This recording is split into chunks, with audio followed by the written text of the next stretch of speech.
Perhatian, penceritaan hanya sekadar perkongsian kisah benar dan dari sumber internet yang sahih.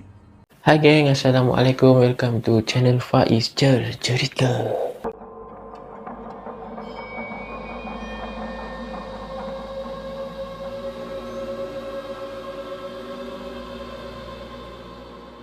Terima kasih banyak-banyak geng. Apa khabar semua? Aku harap korang yang tengah tengok ni sentiasa berada dalam keadaan yang sihat-sihat selalu. Terima kasihlah sebab korang sudi untuk tengok video kali ni, dan aku harap korang yang tengah tengok ni sudikan untuk stay tune sampai habis lah untuk dengarkan kisah yang aku nak kongsikan ni. Dan buat yang baru tengok Faiz Cerita, buat yang baru mengenali Faiz Cerita, salam perkenalan aku ucapkan buat korang. Dan aku harap korang juga yang baru tengok ni tak lupa untuk support hanya dengan klik subscribe, like dan share. Jadi geng, tanpa membuang masa korang, aku nak kongsikan dengan korang ada satu kisah seram.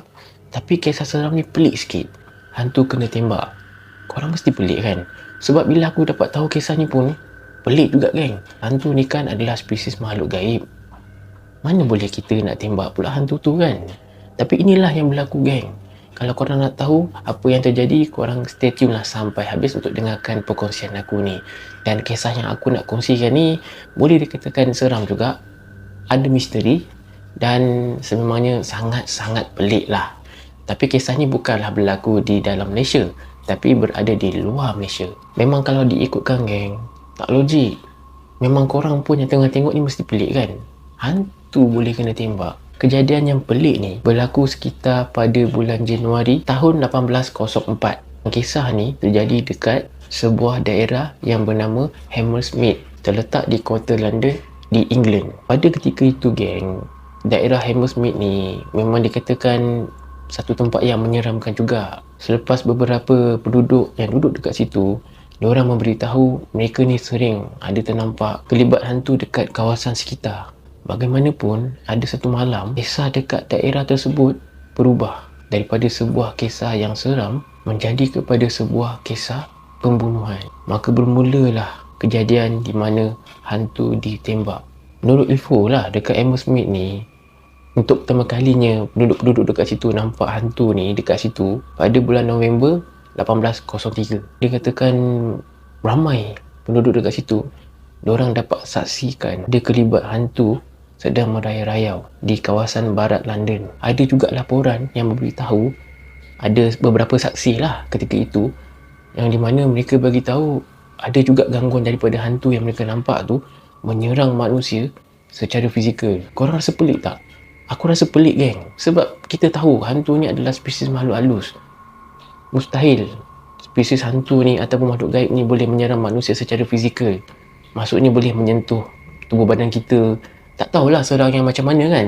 Tapi dikatakan menurut laporan tu, hantu tu menyerang manusia secara fizikal. Ada juga yang berpendapat yang mengatakan hantu tersebut yang mereka nampak ni adalah roh, di mana mereka mempercayai itu adalah roh seorang lelaki yang mati akibat membunuh diri. Mungkin penduduk-penduduk dekat situ berada dalam keadaan yang takut, keadaan yang panik, maka keluarlah pelbagai cerita yang ditokok tambah. Cerita tu, cerita ni, macam-macam cerita ada. Tapi apa yang pasti, mengikut pengalaman penduduk-penduduk ketika itu yang nampak hantu tu, mereka memberitahu hantu tersebut dia tinggi, lepas tu berpakaian serba putih. Maksudnya kain putih lah geng, macam pontianak, macam tu lah. Walaupun ramai penduduk yang berada dalam keadaan ketakutan waktu tu, tapi ada juga penduduk yang di mana dia ni bersikap skeptikal terhadap dakwaan yang mengatakan dekat situ adanya hantu. Lepas tu pula geng, ada juga yang memberitahu, ada saksi lah,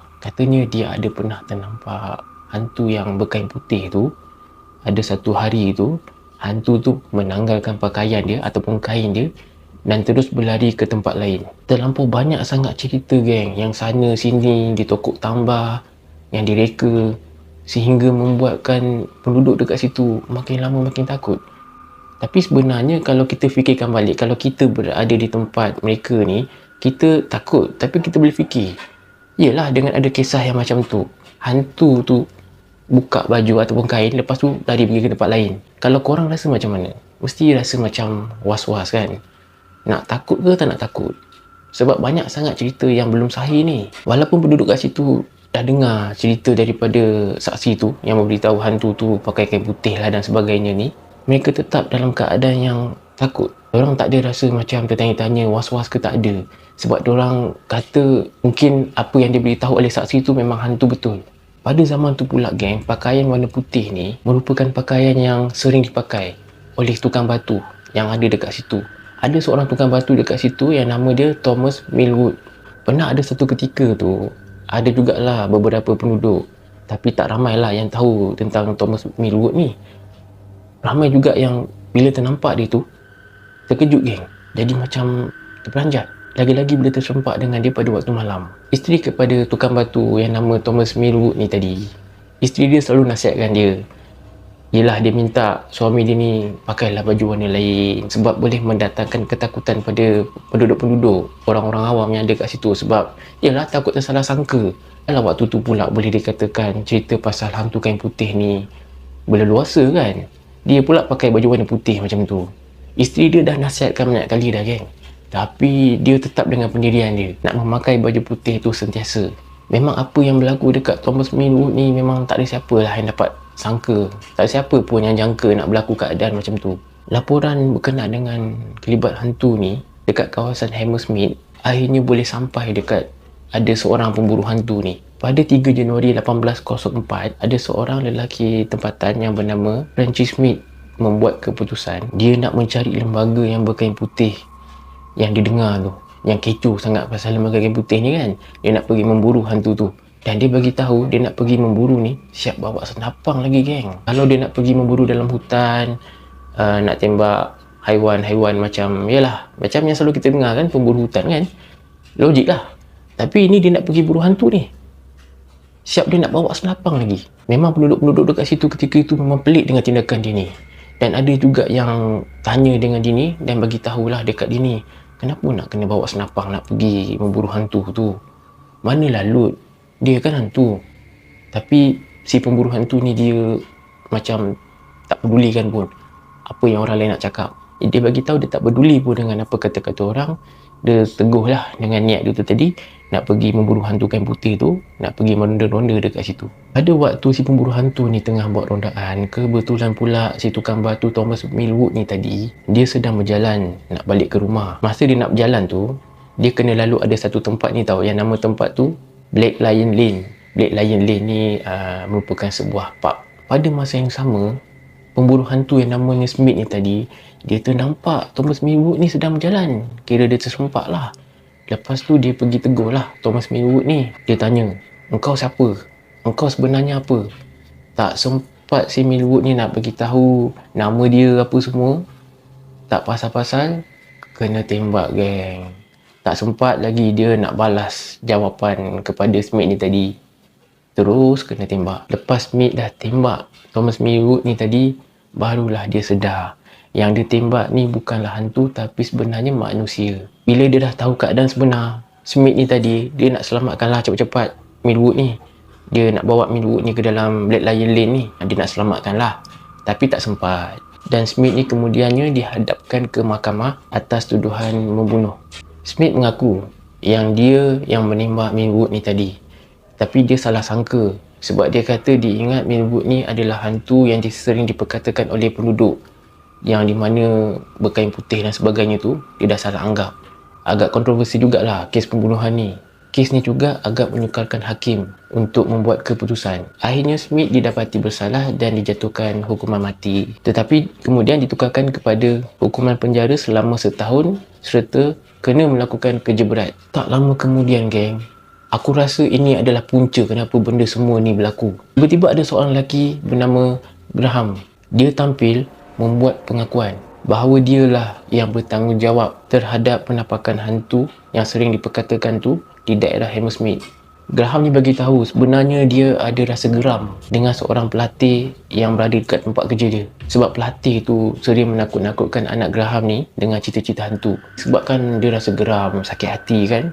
Dia dapat idea di mana dia nak menakutkan pelatih tersebut dengan memakai kain putih di waktu malam. Maka terjawablah misteri hantu kain putih yang terletak di daerah Hammersmith ni. Jadi itu lagi yang kisah yang aku nak kongsikan kepada korang. Korang rasa macam mana? Apakah pandangan korang tentang kisah ni?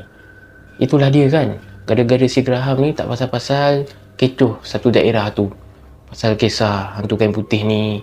Lepas tu si tukang batu yang nama Millwood ni tadi tak pasal-pasal mati kena tembak.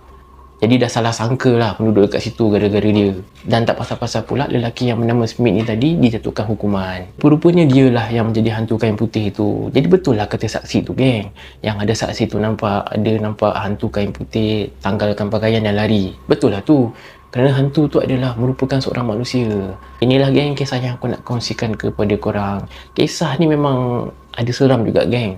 Misteri pun ada juga pada aku lah. Tapi bila kita dapat tahu endingnya, memang secara tak langsung rasa macam sakit hati pun ada. Macam itulah kan. Sebab yelah gara-gara Graham ni tadi. Kesian lah. Tak pasal-pasal orang tak bersalah kena kan. Inilah kisah yang berlaku di daerah Kota Hammersmith pada tahun 1804. Itu sahaja geng kisah dalam video kali ni, dan aku harap kalau korang ada pandangan, dan aku harap korang dapat stay tune sampai habis untuk dengar kisah kali ni. Dan aku nak ucapkan terima kasih banyak-banyak kepada korang yang sudi stay tune sampai habis untuk dengarkan kisah kali ni. Dan aku harap korang yang baru tengok ni, jangan lupa geng untuk support hanya dengan subscribe, like dan share. Sekiranya kalau ada kelemahan, kekurangan di mana-mana, aku minta maaf banyak-banyak kepada korang. Dan kalau ada salah silap, ialah tersalah cakap ke, ada kata-kata yang membuatkan korang kurang selesa ke, aku minta maaf banyak-banyak. Apa-apa pun kalau ada salah silap daripada aku, korang boleh perbetulkan, memberitahu aku dekat ruangan komen. Jadi geng, aku harap korang sentiasa stay tune untuk support Faiz cerita. Aku tak dapat nak balas jasa kebaikan korang geng yang sudi support, yang sudi tengok video yang ada di Faiz cerita. Tapi apa-apa pun aku akan sentiasa mendoakan korang semua yang tengah tengok ni agar sentiasa sihat selalu, dimurahkan rezeki dan panjang umur. Amin. Kalau korang ada kisah-kisah seram ataupun yalah kalau korang tahu apa-apa kisah lah yang korang sudi untuk kongsikan, korang boleh emailkan jadi Faiz cerita. Jadi aku akan kongsikan di dalam video di masa akan datang. Jadi geng, itu sahaja untuk video kali ni.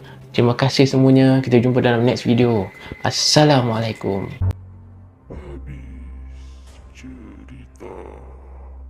Thanks watching.